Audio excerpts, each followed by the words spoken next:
한 일 동안 잘 지내셨어요? 네. 초여름 접어든 것 같습니다.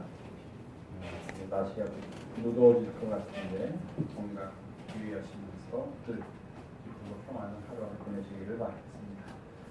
같이 기도하시고 하나님의 말씀 나누겠습니다. 고마우신 주님,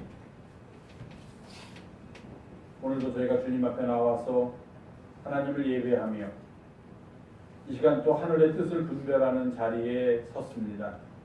주께서 우리의 마음을 열어주시옵고 감동하여 주시옵고 우리가 이 땅에서 하나님의 백성으로 어떻게 살아가는 것이 주님을 기쁘시게 하는 것인지 그 길을 함께 찾아가는 은혜의 자리가 되게 도와주시옵소서. 말씀을 전하는 부족한 자도 가리워 주시옵고 전하는 자나 듣는 자 모두 겸손하게 하나님의 말씀 앞에 무릎 꿇고 이 땅에서 우리를 향하신 주의 뜻을 찾아내는 복된 시간이 되게 주께서 우리 모두를 인도하여 주시옵소서. 우리 예수님의 이름으로 감사하며 기도하옵나이다. 아멘. 오늘은 삼위일체 주일이면서 환경 선교 주일입니다. 삼위일체 주일은 성령 강림절이 지난 다음 주일이 삼위일체 주일이고요. 환경 선교 주일은 보통 6월 둘째 주일이 저희가 환경 선교 주일로 지키고 있습니다. 그러니까 삼위일체 주일과 환경 선교 주일은 그렇게 큰 연관이 있는 주일은 아닙니다. 공교롭게도 올해는 그 주일이 겹쳤습니다. 삼위일체 주일이니까 환경 선교 주일이라 그렇지 않습니다. 아시겠지만 성령 강림절도 부활절이 움직이듯이 부활절에 의해서 성령 강림절이 결정되니까 따라서 움직입니다. 성탄절처럼 12월 25일 이렇게 정해져 있지 않습니다. 그래서 성령 강림절은 부활절에 의해서 따라 움직이고 환경 선교 주일은 6월 둘째 주로 보통 고정되어 있으니까 그러다 보니까 이제 올해는 삼위일체 주일과 환경 선교 주일이 만났습니다. 한 가지만 가지고서 즉 삼위일체라는 내용이나 또는 환경 선교라는 내용만 가지고서도 우리가 참 함께 고민하고 생각해야 될 이야기들이 무궁무진한데 그게 두 개가 겹치다 보니까 제가 오늘은 어떻게 하나님의 말씀을 이 두 가지 주일과 연관지어서 풀어나가야 할지 참 고민스러운 주일 중에 하나입니다. 그래서 저는 환경 선교 주일에 초점을 맞추어서 그렇지만 또 오늘 삼위일체 주일이니까 삼위일체가 무엇인가 그것이 환경 선교 주일을 우리가 이해하는 데 어떤 도움을 줄 것인가 하는 그런 각도에서 말씀을 함께 나누려고 합니다. 그래서 제가 제목은 온 땅의 여호와를 찬양하라 이렇게 했지만 부제로 삼위일체로 세상을 읽어나가는 것은 과연 어떻게 읽는 것인가 어떻게 사는 것인가 하는 그런 내용을 오늘 함께 나누려고 합니다.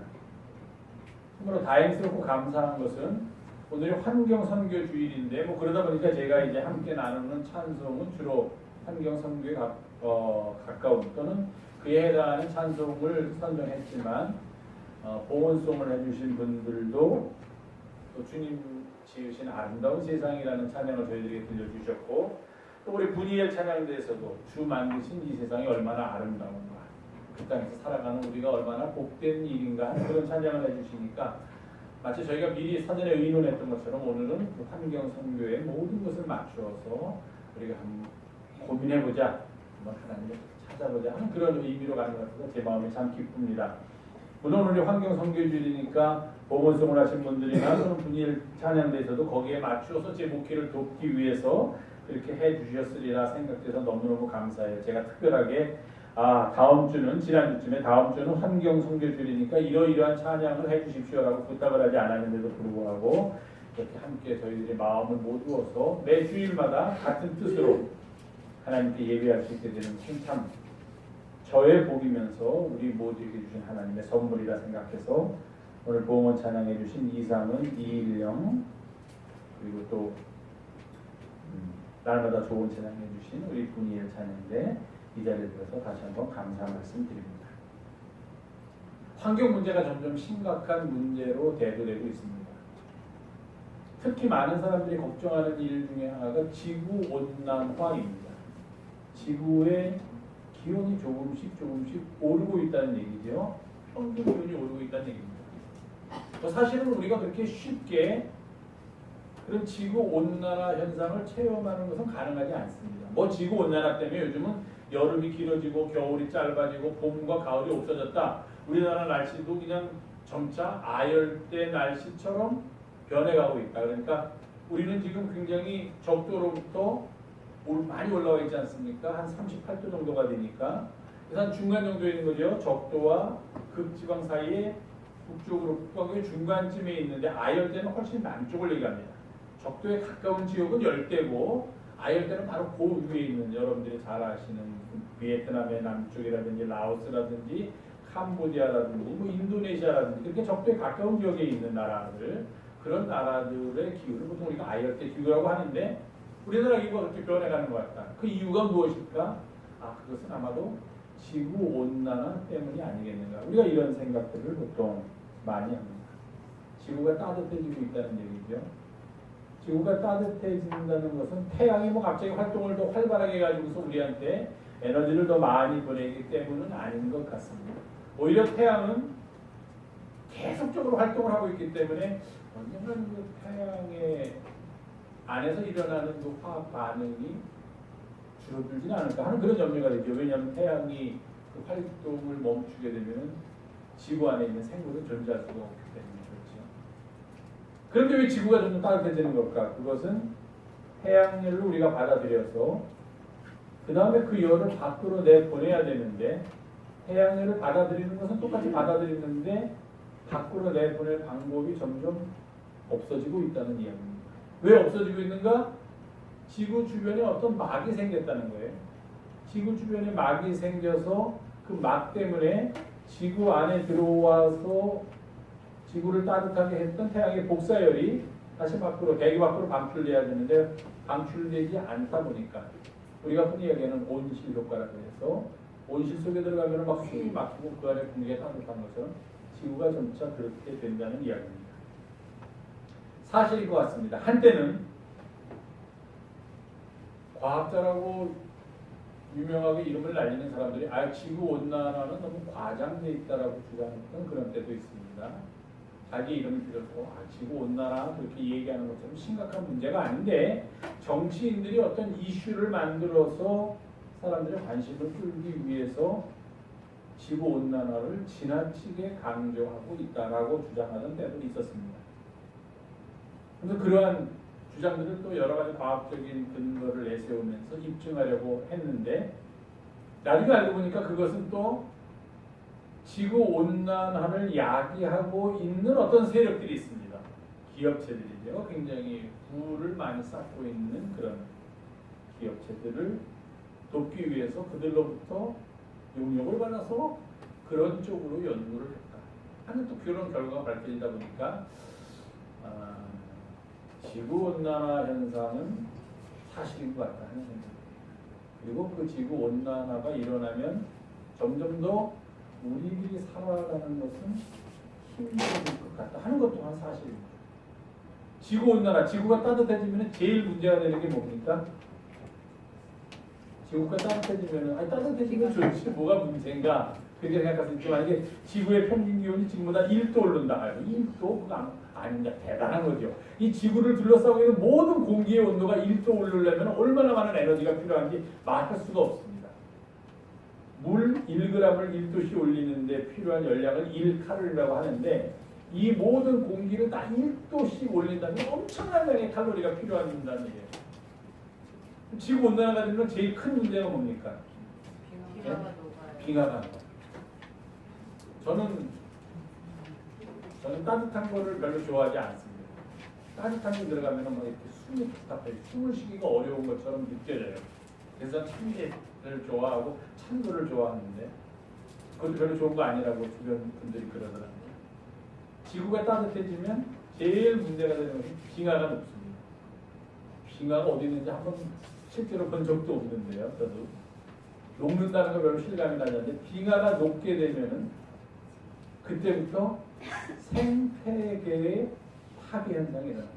빙하가 녹음으로 그 빙하를 기반으로 해서 살고 있던 동식물들이 죽게 되고 그러면서 바닷물의 수위가 올라가게 되고 바닷물이 따뜻해지고 바다 속에 살고 있던 물고기들의 생태계가 파괴됩니다. 아무것도 아닌 것 같은데 끝까지 지대하게 영향을 주기 때문에 결국은 지구 전체가 살 수 없는 지경까지 될 수 있다. 그러니까 지금부터 거기에 대해서 대비를 해야 된다는 그런 얘기입니다. 미국의 트럼프라는 사람이 대통령이 된 다음에 얼마 전에 또 한 가지 홈런을 하나 쳤죠. 파리 기후 협정이라는 데서 우리는 탈퇴하겠다 그랬습니다. 우리는 탈퇴하겠다. 그건 뭐냐면 한마디로 지구 온난화에 대해서 대비하는 여러 움직임을 우리는 안 하겠다 하는 이야기입니다.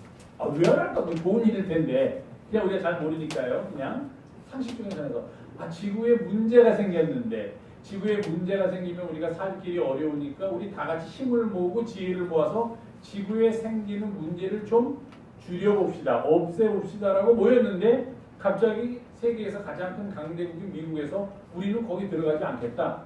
지구를 살리는 일에 함께 참여하지 않겠다 하는 그런 선언입니다. 아니 이게 제정신이면 이런 일이 가능할까라고 우리는 생각할 수 있지만 그게 가능하다는 얘기예요. 왜냐하면 할 수 없이 지구를 따뜻하게 만드는 산업에 종사하는 사람들이 엄청나게 많기 때문에 그 사람들에 대한 배려다 그렇게 미국의 트럼프 대통령은 이야기합니다. 대표적으로 피츠버그라는 도시를 들어서 피츠버그가 러스트벨트라고 합니다. 지금은 쇠락하고 있는 옛날에 공장 우리가 산업화의 상징으로 하면 공장이 막 세워지고 그 공장에서 굴뚝에서 여기가 막 나오면 와 이제부터 잘 살게 됐다 했던 우리도 그런 때가 있지 않습니까? 그 상징인데 피츠버그가 파리 기후 협정에 들어가면 거기서 배출되는 이산화탄소 양을 줄여야 되면 거기 있는 공장들을 폐쇄해야 된다는 겁니다. 그러면 피츠버그에 있는 사람들이 어떻게 먹고 살겠는가? 나는 지구온난화에 반대하지만 기후협정에 가입하는 것도 중요하지만 내가 사랑하는 이 땅의 내 국민들, 피츠버그에 살고 있는 국민들이 먹고 살 수 있도록 해주는 게 중요하다는 게 미국에서 파리 기후협정을 나오게 된 이유 중에 하나다. 그렇게 얘기합니다. 글쎄 한편으로는 맞을 수도 있겠지만 전 세계적으로 볼 때 문제가 되고 있는 사안에 대해서 우리나라의 자국의 어떤 특정한 계층의 이익을 위해서 나는 거기에 참여하지 않겠다는 것은 굉장히 잘못된 사고가 아니겠는가 하는 생각을 금할 길이 없습니다. 3일체에 대해서 잠깐 말씀드리겠습니다.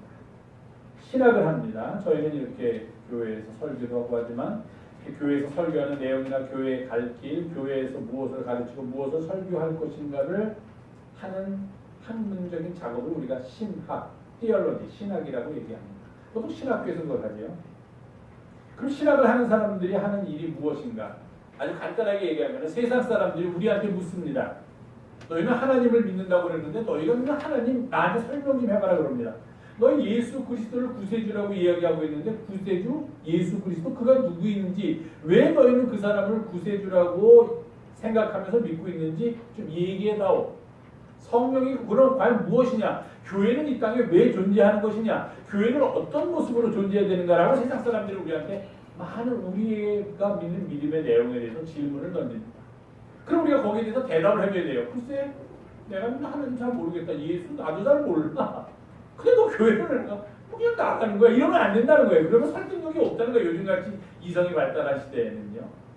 우리가 거기에 대해서 설명을 해줘야 되는데 모든 사람들이 다 거기에 대해서 연구를 하면서 설명을 찾을 수가 없습니다. 다 각자 생각이 다르니까요. 우리 모두는. 그리고 또 각자 대답을 찾다 보면은 이 사람이 해준 대답하고 저 사람이 해준 대답이 다를 수도 있습니다. 그러면 듣는 사람은 혼동할 수밖에 없고 우리가 믿는 믿음의 내용을 잘 모르게 될 뿐만 아니라 심지어는 경이 여길 수도 있다는 겁니다. 그래서 권위 있는 사람들이 그렇게 우리들에게 묻는 우리들의 믿음의 내용들을 세상에 설명해 주기 위해서 체계적으로 만들어 놓은 학문, 그것이 신학입니다. 그럼 신학자다. 그럼 신학자들이 하는 일은 무엇이냐? 그것은 교회에서 그리스도 교회에서 믿는 믿음의 내용들을 세상에 알아듣기 쉽도록 세상의 언어로 설명하게 그렇게 학문적인 작업을 하는 사람들, 그 사람들이 신학자고 그러한 학문을 우리가 신학이라고 얘기합니다. 그러면 당연히 신학의 제일 주제는 무엇일까? 그것은 바로 하나님은 어떤 분이신가? 이것이 신학의 제1의 주제입니다. 도대체 우리가 하나님을 믿는다고 그러는데 하나님이 어떤 분이시길래 왜 그를 믿는가, 왜 그를 믿어야만 되는가 하는 것을 체계적으로 사람들이 알아들을 수 있게 설명해 놓는 것. 그것이 신학의 아주 굉장히 중요한 일 중에 하나입니다. 하나님은 어떤 분이신가? 이것을 설명하기 위해서 이 교회가 이 땅에 세워진 이후로 많은 사람들이, 신학자들은 물론이고 교부라는 사람들 또는 심지어는 평신도에 이르기까지 많은 사람들이 하나님은 어떤 분이신가에 대해서 설명을 하려는 그런 시도를 하였습니다. 대표적인 시도가 성서입니다. 왜 성서를 만들었을까? 하나님은 어떤 분이신가를 우리들에게 설명해 주기 위해서 만들어 놓은 책, 그것이 바로 성서입니다. 여러 세대 동안 여러 지역에서 살고 있는 사람들이 하나님께 대해서 고백한 믿음의 내용들을 모아놓아서 이것을 읽게 되면은 사람들이 하나님이 어떤 분이신가를 알게 될 것이다 라고 해서 편집해서 이렇게 한 권의 책으로 만들어 놓은 게 성서이고, 그렇기 때문에 이 성경은 바로 하나님이 어떤 분이신가를 우리들에게 설명해 주는 아주 중요한 시도 중에 하나다, 그렇게 말씀드릴 수 있습니다. 하나님은 어떤 분이신가? 그것을 설명해 놓기 위해서 여러 가지 신학적인 이론이 많은데 그 중에 아주 중요한 이론 중에 하나가 삼위일체입니다.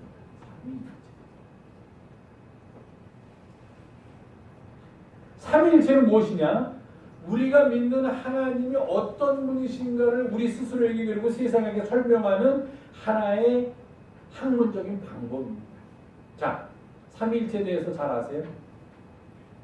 아시는 분 한번 손 들어보세요. 삼위일체라는 걸 처음 들어보시는 분 한번 손 들어보세요. 처음 들어보시는 분 없으시네요. 그럼 삼위일체에 대해서 다 잘 알고 계시네요. 잘 알고 계시다 하시는 분. 저도 잘 몰라요. 삼위일체. 자, 하나님은 몇 분이시다? 한 분. 그러면 삼위일체라고 하면 하나님이 세 분 같은데 왜 한 분이에요? 어떻게 세 분이 한 분이에요? 설명하기는 참 어렵습니다. 그러면 교회에서는 뭐라고 얘기합니까? 이것은 신비다. 미스테리다 그렇게 얘기합니다. 우리 인간의 상식으로는, 인간의 이성으로는 설명하거나 해석할 수 없는, 본성은 하나이지만 거기서 위가 세 개가 나와셨다. 그런데 이 각각의 위는 어느 것이 어느 위보다 높거나 또는 종속되거나 하지 않고 동등하게 존재하시면서 그렇다고 해서 하나가 아니고 세 개로 존재하시는 분이다. 이게 삼위일체의 가장 기본적인 설명입니다. 너무 어렵습니다. 무슨 말이에요? 제가 쉽게 설명한 것 같은데 굉장히 어려운 말입니다. 어렵습니다. 그래서 많은 교부들이나 많은 신학자들이 그것을 설명하려고 애썼습니다. 어떻게 한 분이신 하나님이 또 세 분이 될 수 있을까? 어떻게 세 분이신 하나님이 한 분이시라고 말할 수 있을까? 도대체 어떻게 이것이 설명될 수 있는 것일까라는 많은 시도가 있어 왔습니다. 오늘은 제가 그런 삼위일체의 신학적인 교리, 신학적인 내용에 대해서 뭐 길게 설명할 그런 생각은 아닙니다. 삼위일체는 하나님에 대해서 우리에게 설명해주는 하나의 방법이기는 하지만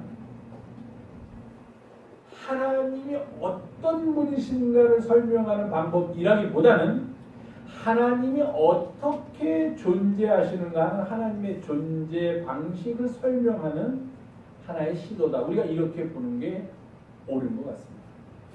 하나님은 어떤 분이신가? 그리고 우리가 설명해야 됩니다. 하나님은 영원하신 분, 하나님은 어떤 분이시요? 하나님은 사랑하시는 분, 하나님은 우리를 심판하시는 분. 하나님한테 감정이 있을까요? 없을까요? 하나님한테 감정이 있을까요? 없을까요? 있어요. 하나님은 우실까요? 안 우실까요? 우셔요. 하나님은 웃으실까요? 안 웃으실까요? 웃으셔요. 이 당시에 갖고 있던 철학적 사조에 의하면 이건 신이 아니에요. 그냥 인간이에요. 신은 인간 세계하고는 동떨어져 있어야 되기 때문에 아무런 감정이 없습니다. 희노애락 그런 인간의 감정은 신은 가지고 있을 수가 없어요. 만약에 신이라고 하면서 그런 감정을 가지고 있다는 걸 주장하면 그것은 신이 아니다 하는 게 그리스 철학의 기본입니다. 그것을 토대로 해가지고 이제 신학적인 사고가 형성되는데요. 그러니까 우리가 삼위일체라는 것에 대해서 말하고 싶은 것은 하나님은 이런 분이시다라는 것을 말하는 것이 아니라 하나님이 존재하시는데 어떤 방식으로 존재하는가 하는 것을 말하기 위한 것이 삼위일체의 기본 정신이다. 이렇게 우리가 이해하기 쉬울 거예요. 예를 들면 요즘 좀 고난을 받고 있는 우리나라에 어떤 유명한 분이 계십니다. 제가 그분을 뭐 일부러 거명해서 예를 드는 건 아니지만 그분은 아주 어릴 때부터 공부를 잘했습니다. 천재라고 사람들한테 얘기를 들었습니다. 그래가지고 다른 사람들이 모두 다 부러워하는 가장 최고의 대학에 최고 학교에 입학을 하셔서 그 학교를 다니는 중에 다른 사람들은 거기를 졸업하고도 몇 년이 지나도 합격하지 못한다는 아주 어려운 우리나라의 시험을 학교 다니는 중에 최연소로 그 시험에 합격을 하셨습니다. 그래서 그 길로 들어섰습니다. 승승장구를 했어요. 그러면 그런 사람에 대해서 우리가 그 사람의 존재만 가지고 설명하면 그저 입이 딱 벌어집니다. 우리나라 최고의 천재구나. 그 어렵다는 대학에 입학한 것도 대단하고 거기서 남들은 4년 공부를 하고서도 합격하지 못한다는 시험을 학교 다니는 중에 우리나라에서 가장 나이 어린 사람으로서 합격을 했다는 것도 대단하고 그래서 그 다음에 그 어린 나이에 다른 사람은 감히 올라갈 수도 없는 자리를 계속 차고 올라가서 높은 지위에 올라가는 것도 대단하고 그 사람의 존재만 본다면 그저 우리 모두가 존경하고 본받고 그저 우리 아들들이 우리 자녀들이 내가 아는 가까운 사람들이 저 사람처럼만 되면 좋겠다라고 우리의 가장 위대한 모델로 삼아야 되는 그런 사람입니다. 존재만 본다면 그 사람이 살아온 그 사람의 삶 그것만 본다면 근데 그 사람이 어려운 일을 당하고 있다는 이야기입니다. 왜 어려운 일을 당하고 있는가? 그 사람이 어떤 사람인가? 예를 들면은 프로필 또는 이력서에다 쓰는 내용 말고 그 사람이 존재하는 양식이 우리가 갖고 있는 상식이나 우리가 갖고 있는 존경할 만한 존재 양식에서 많이 벗어나 있다라는 얘기예요. 그 좋은 머리를 가지고 그 똑똑한 머리를 가지고 다른 사람을 위해서 이웃을 위해서 쓰는 것이 아니라 자기 자신의 출세, 자기 자신의 부를 축적하는 일에만 매달려가지고 그저 하늘만 보고 높은 사람만 보고 옆 사람들 발로 밟으면서 그 자리에 갔다는 겁니다. 존재 양식이에요. 그 사람이 그 자리에 갔다는 것은 존재입니다.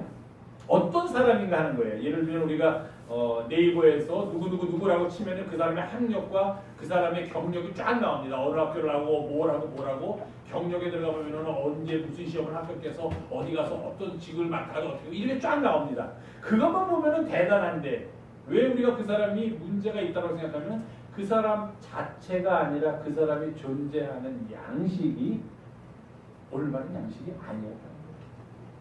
그러니까 우리가 어떤 사람을 보려면 그 사람의 그런 겉으로 드러나는 프로파일 또는 이력서에 기록된 어느 학교를 졸업하고 언제 무슨 시험을 합격하고 어느 자리에서 몇 년 동안 일을 했고 이것만 가지고서는 우리가 그 사람을 알 수가 없다는 겁니다. 뭐 어느 정도는 알 수 있겠지만 실제로 그 사람을 알려면 그 사람이 어떻게 살아가고 있는가, 그 사람의 존재 양식, 그 사람이 이웃들을 어떻게 대하고 있는가, 그 사람의 마음속에는 과연 그 사람 주변에 있는 사람들에 대한 배려와 사랑과 포용이 있는가, 자기보다 못한 사람들에 대한 고민이 그 사람의 삶 속에 있었는가, 이런 것들을 우리가 함께 봐야 한다는 삼위일체가 바로 그런 겁니다.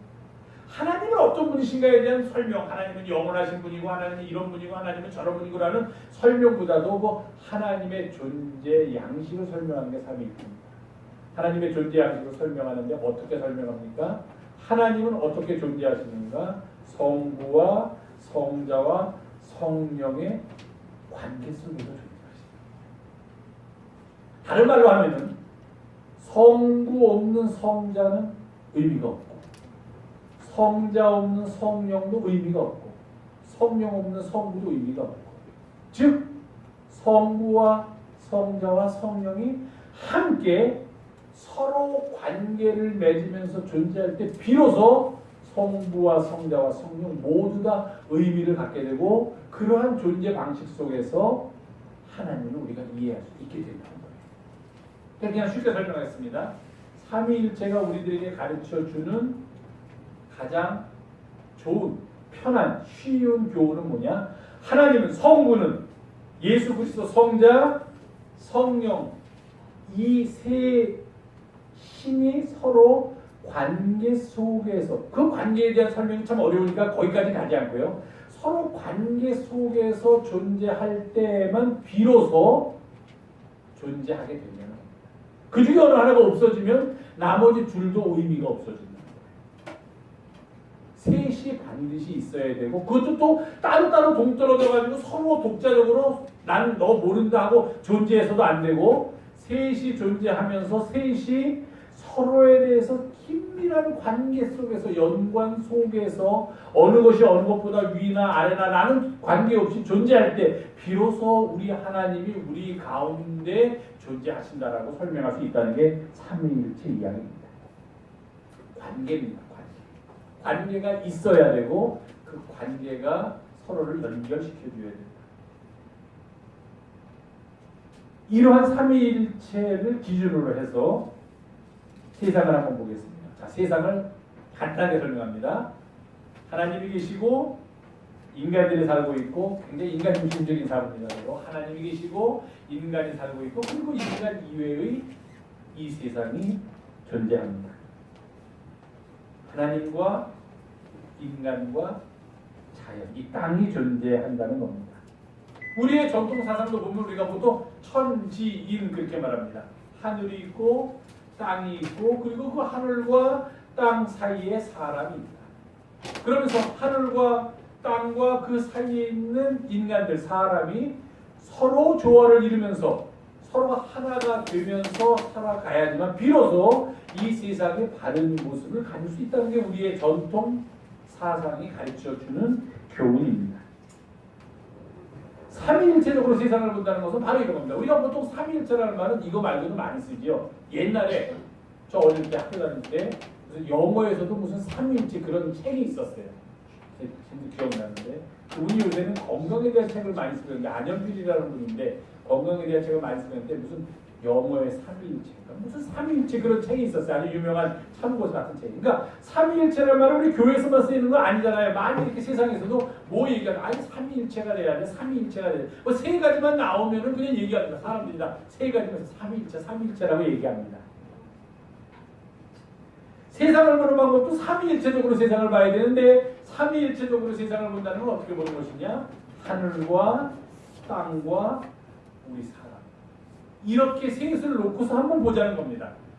그러면 신학적인 삼위일체가 주는 교훈을 가지고서 이 우리에게 주어진 세 가지를 보면은 이 세 가지 중에서 가장 중요한 게 뭘까요? 하늘과 땅과 사람 이 세 가지가 존재하는데 그 속에서 가장 중요한 것은 이 셋의 올바른 관계입니다. 이 셋이 하나님과 이 땅과 우리가 올바른 관계를 맺어야지만 우리의 존재 의미가 있고 존재할 수 있다는 겁니다. 하나님과 인간과 자연 이 셋은 서로 긴밀한 관계 속에서만 존재할 수가 있습니다. 하나님은 어떤 분이십니까? 이 모든 피조물을 창조하신 창조주로서 존재합니다.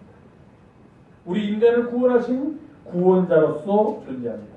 인간을 사랑하시고 온 피조물, 자연까지도 사랑하시는 그런 분으로서 이 땅에 존재합니다.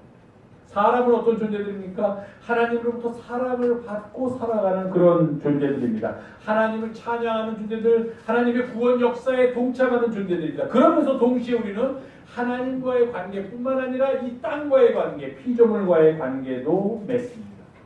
하나님께는 영광을 돌리며 사람을 살아갑니다. 이 땅과는 하나님께서 우리에게 주신 청지기의 사명을 잘 감당하면서 이 땅을 보존하면서 살아가는 것이 우리가 할 일이다 하는 겁니다.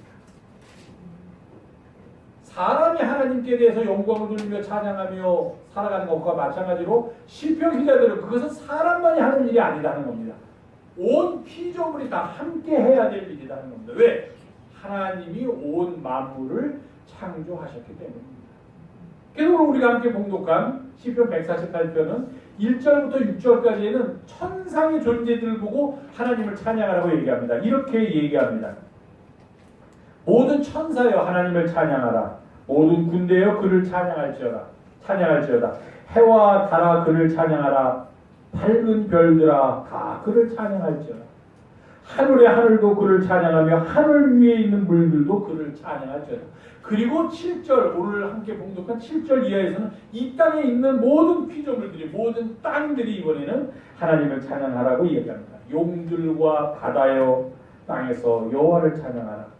불과 우박과 눈과 안개와 그의 말씀을 따르는 광풍 바람까지도 그리고 그것뿐만 아니라 이런 모든 자연현상뿐만 아니라 산들과 모든 작은 산과 과수와 모든 백향목까지도 이런 모든 식물들 자연뿐 거기에 더 나아가서 짐승과 모든 가축과 기는 것과 나는 새까지도 그리고 사람으로 돌아옵니다. 세상의 왕들, 모든 백성들, 고관들, 땅의 모든 재판관들, 총각들, 처녀들, 노인들, 아이들 할 것 없이 모두 다 무엇을 하라? 여호와를 찬양하라. 그것은 무엇입니까? 바로 하나님 창조주와 그 하나님에 의해서 하나님의 사랑에 의해서 살고 있는 이 모든 이 땅의 사람들과 그리고 하나님께서 지으신 이 온 피조물들 온 자연이 모두 다 한 목소리로 서로 올바른 관계를 맺으면서 살아가야지만 그들의 존재의 모습이 가장 아름답게 드러날 수 있다는 것입니다. 삼위일체적으로 세상을 보는 방법입니다. 관계 속에서 하나님이 늘 손해보시죠. 하나님은 세상도 사랑하고 사람도 사랑하고 세상도 구원하고 사람도 구원하는 일을 하는데 그러면 사람은 어떻게 됩니까? 하나님께 감사하고 하나님께 찬양하고 하나님께 영광 돌리면서 하나님과의 관계, 땅과의 관계, 땅도 또 그렇게 해야 되는데 땅한테 그렇게 못하고 있다는 얘기예요. 땅은 어떻습니까? 하나님을 찬양하는 일에 함께 종사하면서 또 사람과 아름다운 관계를 맺으면서 살아야 되는데 사람이 먼저 늘 땅에 대해서 공격적으로 나간다 하는 겁니다. 자연에 대해서 공격적으로 나간다. 그러니까 하나님은 인간과 다른 모든 땅과 아름다운 관계를 맺기를 원하시고 그렇게 애쓰시는데 가장 문제가 되는 게 뭐냐면 사람들이라는 거예요. 자연도 또 그렇게 하는데 자연도 하나님을 찬양하고 인간에게 모든 자기들이 갖고 있는 혜택을 주면서 살아가기를 원하는 게 자연인데 가장 거기서 삐딱하게 못되게 살고 있는 게 누구냐? 사람들이다. 가장 못되게 사는 거는 심지어는 하나님을 찬양하는 것조차도 사람들이 하지 않고 늘 죄된 모습으로 살아갑니다. 하나님의 뜻을 떠나서. 그러니까 하나님과의 관계도 일그러집니다. 그것뿐만 아니죠. 무슨 대단한 것처럼 온 자연을 우리 마음대로 할 수 있고 우리가 가진 과학 가지고 뭐든지 우리가 원하면 뭐든지 다 해낼 수 있는 그런 시대를 우리가 살고 있다고 하면서 자연을 망가뜨리고 자연을 망치고 훼손하는 일도 서슴지 않고 하고 있는 게 사람입니다. 제일 못된 이 세 가지 관계를 파괴시키는 가장 정점에 있는 그런 피조물이 바로 사람입니다. 하나님을 찬양하는 일도 제대로 못하고 하나님께서 맡겨주신 자연을 제대로 보존하고 아름답게 가꾸는 일도 제대로 못하고 그렇게 살아가고 있습니다. 삼위일체는 아까도 말씀드렸지만 하나님께서 존재하는 방식입니다. 성부와 성자와 성령이 서로 관계 속에서 서로를 인정하고 서로가 종속되지도 않고 서로 함께 존재하는 그런 관계 속에서 하나님이 존재하신다면 이 땅에 살고 있는 우리도 그와 같은 방식으로 존재해야만 한다는 것입니다. 관계 속에서 우리는 존재가 가능하고 그 의미가 있습니다. 관계는 어떤 관계일까요? 관계는 어떤 관계일까요? 우리끼리의 관계입니다. 사람끼리의 관계입니다. 그 관계는 어떤 관계일까요? 우리와 이 자연, 이 땅과의 관계입니다. 이 관계가 하나님과의 관계, 서로 우리가 맺어가는 우리끼리의 관계, 그리고 우리 인간과 이 세상이 맺어가는 이 관계, 이 세 관계가 올바로 맺어집니다. 다른 모습으로 그 관계가 형성될 때 우리는 아름다운 세상에서 살고 있다라고 감사하면서 노래할 수 있다는 것입니다.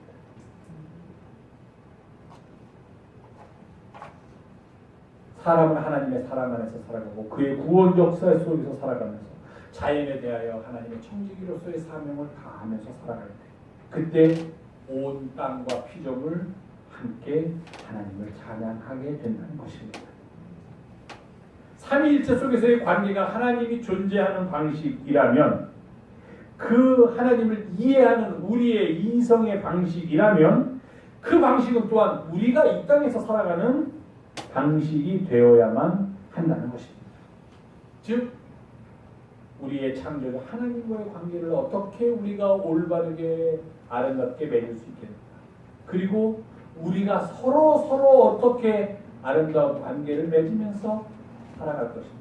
더 나아가서 우리를 둘러싸고 있는 온갖 다른 피조물들과 더불어서 우리가 어떻게 함께 살아갈 수 있겠는가. 거기에 대한 해답을 주는 것이 바로 삼위일체가 우리들에게 준 하나님의 존재 방식이라는 것입니다. 그렇게 살아갈 때 우리는 이 세상 속에 숨겨져 있는 하나님의 존재 양식, 그 신비를 깨닫게 되고 알게 되고, 그리고 또 우리가 그 속에서 이 땅을 살아갈 때 우리는 바로 삼위일체 속에서 삼위일체의 신비와 삼위일체의 진리 가운데서 살아가는 그런 사람입니다. WCC라고 세계 기독교 교회 협의회에서 내세운 가장 중요한 주제 중에 하나가 JPIC라는 게 있습니다. Justice, Peace, Integrity of Creation 이런 뜻입니다. 창조와 평화, 정의, 평화, 창조 세계의 보존 그런 뜻입니다. 이 땅이 하나님의 뜻대로 살아갈 수 있는 가장 아름다운 모습, 가장 아름다운 방식이다 이렇게 얘기합니다. 삼위일체의 교리를 믿고 삼위일체의 그런 신비 속에서 살아가는 사람들은 그것이 하나님을 이해하는 방법일 뿐만 아니라 바로 우리가 이 땅에서 하나님과 이웃과 자연과 함께 살아가는 그런 방법이라 하는 것을 비로소 깨닫게 되고 알게 됩니다. 이런 은혜가 우리 가운데 넘치는 오늘 은혜의 주님이 되기를 간절히 주님의 이름으로 부탁을 드립니다. 기도하겠습니다. 고마우신 주님, 오늘도 저희가 함께 주 앞에 나와서 예배할 수 있게 하시고 우리가 이 땅에서 어떻게 살아가야 할지 다시 한번 하늘의 뜻을 분별하게 하심을 감사드립니다. 늘 우리의 길을 인도하시고 주의 편에 설 수 있는 믿음과 용기를 허락하여 주시옵소서. 그리고 예수님의 이름으로 감사하며 기도하옵나이다. 아멘. 오늘 성령 강림은 제 첫 번째 주일 예배에 함께하신 교우들 모두에게 성령께서 베푸시는 위로와 평화 그리고 희망의 은혜가 늘 풍성하기를 바랍니다.